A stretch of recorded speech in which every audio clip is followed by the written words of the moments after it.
আটকে পড়া 18,000 শ্রমিকদের মতো আরও কিছু শ্রমিকরা যোগ হয়ে গেল, যারা মালয়েশিয়াতে আর যেতে পারবে না।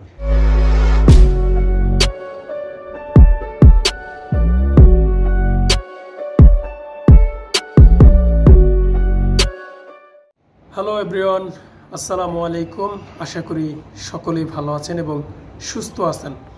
বন্ধুরা, বাংলাদেশিদের জন্য মালয়েশিয়া মনে হয় যে একটা কুহা, গ্রামের ভাষায় যেটা বলে কুহা লেগেছে। বাংলাদেশিদের জন্য মালয়েশিয়া নামে একটা দেশ আছে, সেই দেশে আমাদের শ্রমিকরা কাজ করতে যাবে, সেখানে মনে হয় যে একটা কুহা নামে একটা কিছু লেগে আছে। কারণ আপনারা জানেন যে গত কয়েক বছর ধরে আটকে পড়া 18,000 শ্রমিকের পর হইতে মালয়েশিয়া নামে একটা দেশের সাথে বাংলাদেশের শ্রমিকদের একটা কুহা, মানে একটা অপায়া জিনিস সৃষ্টি হয়ে গেছে। আমি আজকে কথা বলবো মালয়েশিয়ার সম্পর্কে। আটকে পড়া 18,000 শ্রমিকদের মতো আরও কিছু শ্রমিকরা যোগ হয়ে গেল, যারা মালয়েশিয়াতে আর যেতে পারবে না। এই 2024 সালে যেটা হয়েছিল 18,000 শ্রমিকদের সাথে 2022 সালে নাকি 21 সালে যেটা হয়েছিল, 31শে মে যেটা হয়েছিল 18,000 শ্রমিকদের সাথে, 2024 সালে 31শে ডিসেম্বর সেম একই ঘটনা ঘটেছে। কিন্তু সংখ্যা কত সেটা আমি জানি না। আমি আজকে কথা বলবো মালয়েশিয়া 2024 সালে যেতে না পারা কিছু শ্রমিকদের কথা আজকের এই ভিডিওতে তুলে ধরবো। তো ভিডিওটি ধৈর্য সহকারে শুরু থেকে শেষ পর্যন্ত দেখার চেষ্টা করবেন অনুরোধ, এবং আমার কে ডাঞ্জার ইউটিউব চ্যানেলটি কষ্ট করে হলে একটু সাবস্ক্রাইব করে আমার সাথে থাকবেন। তো বন্ধুরা, আপনারা জানেন যে মালয়েশিয়াতে কিন্তু কলিং ভিসা নামে একটা ভিসা চালু হয়েছিল গত 2 মাস আগে। সেটা হচ্ছে আপনার অক্টোবর এবং নভেম্বরের মাঝামাঝি একটা ভিসা চালু হয়েছিল, যখন আনোয়ার ইব্রাহিম ঢাকায় আসছিল। তখন ঢাকা থেকে তিনি মালয়েশিয়া যাওয়ার পরে বাংলাদেশিদের জন্য কলিং ভিসা চালু করেছিল।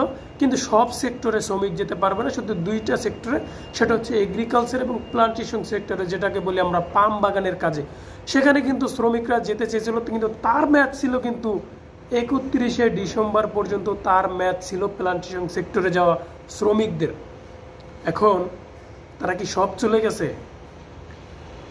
যেই শ্রমিকরা টাকা দিয়ে ভিসা জমা করে এত কিছু কষ্ট করে মেডিকেল করার পর, কিছু ভাই হয়তো মেডিকেল করাইছে, কারণ মালয়েশিয়ার সিস্টেমটা হচ্ছে কলিং আসার পর, ভিসা আসার পর মেডিকেল করায়, বা মেডিকেলটা আগে করে না, ভিসা কলিং মুলিং আসার পর মেডিকেল করায়। অনেকে আছে যে মেডিকেল করার পর কলিং আসে বা ভিসা আসে। মালয়েশিয়ার সম্পর্কটা এটা। তো এই যে শ্রমিকরা যারা 2024 সালে প্লান্টেশন সেক্টরের জন্য ভিসা জমা দিয়েছেন, টাকা পাসপোর্ট সব জমা দিয়েছেন, কিছু কিছু এজেন্সি আছে যারা লোক নিচ্ছিল মালয়েশিয়াতে, তো তারা কি এখনো যেতে পারছে? কারণ ম্যাথ কিন্তু শেষ হয়ে গেছে ভাই। 31শে ডিসেম্বর প্লান্টেশন সেক্টর এবং এগ্রিকালচারের যাওয়ার ম্যাচ শেষ। তারা আর যেতে পারবে না মালয়েশিয়াতে, তারা আর যেতে পারবে না। আটকে পড়া 18,000 শ্রমিকদের সাথে 2024 সালের এগ্রিকালচার এবং প্লান্টেশন সেক্টরের কর্মীরা আবারও যেতে পারল না মালয়েশিয়াতে। 2024 সাল থেকে যে পাসপোর্টের সমস্যার কারণে প্রায় 15 থেকে 20,000 শ্রমিক বাইরে অবৈধ হয়ে গেছে অলরেডি, শেষ খালাস, দিন শেষে 31শে ডিসেম্বর চলে গেছে। এখন 2025 সাল জানুয়ারি মাসের 1 তারিখ আজকের এই ভিডিওটা করছি। 15 থেকে 20,000 শ্রমিক অবৈধ হয়ে গেছে পাসপোর্টের কারণে।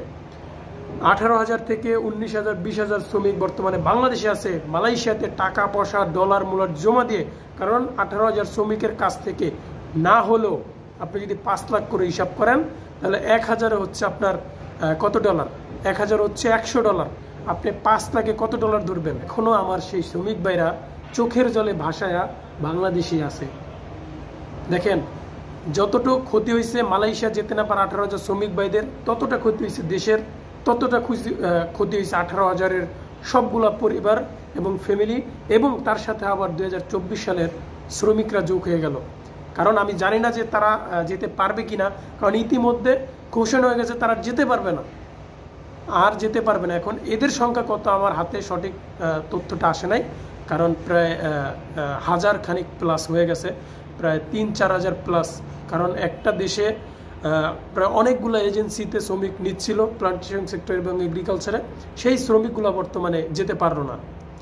আজকের আপডেটটা ছিল এতটুকুই যে মালয়েশিয়াতে আমি মনে করি যে এই কুহাটা ছোটানোর জন্য ডক্টর ইউনূস স্যারের এবং দুই দেশের সরকার প্রধানের সাথে আলোচনা করে এই সমস্যা দ্রুত সমাধানের চেষ্টা করতে হবে, নাহলে খুব ভয়ঙ্কর বিপদে পড়তে পারে প্রবাসী বাংলাদেশি ভাইরা। তো আশা করি সব সমস্যার সমাধান হবে 2025 সালে, আশা করা যায়।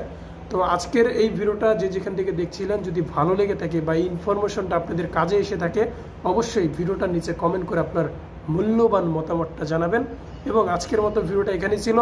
ভিডিওটা শেয়ার করবেন, ভিডিওতে লাইক করবেন। পরবর্তী ভিডিও পেতে অবশ্যই চ্যানেলটি সাবস্ক্রাইব করে আমার সাথে থাকবেন।